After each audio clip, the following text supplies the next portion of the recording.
Bienvenue dans le parc de Schönbrunn, adossé au fastueux château de l'impératrice Marie-Thérèse d'Autriche. C'est dans cet écrin que se loge le zoo de la capitale.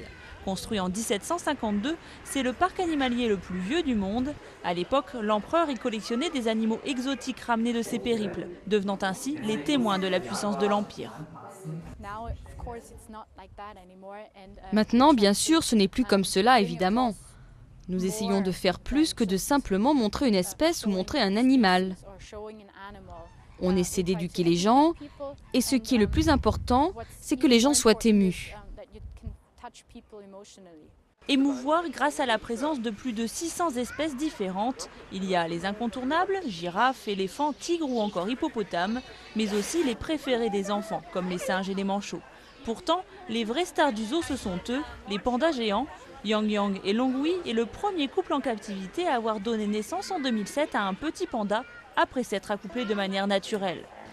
On est vraiment impressionné par ce zoo, la manière dont ils accueillent les animaux. Toi aussi, tu veux dire quelque chose? Et oui, nous sommes vraiment impressionnés. Je pense que c'est le meilleur zoo.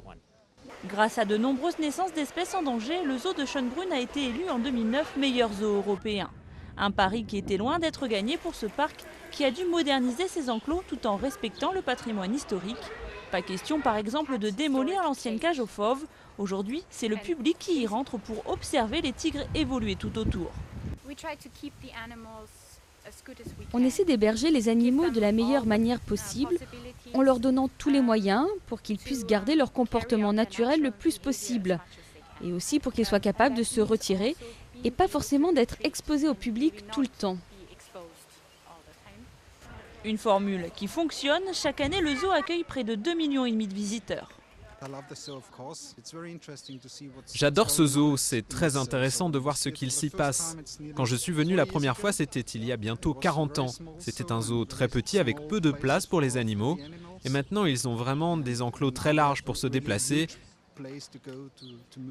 Dans les prochains mois, Schönbrunn espère une nouvelle fois faire la une des journaux. Car leur couple de pandas s'est une nouvelle fois accouplé. Un acte plutôt rare chez cette espèce puisque la femelle n'est fertile que 3 jours par an.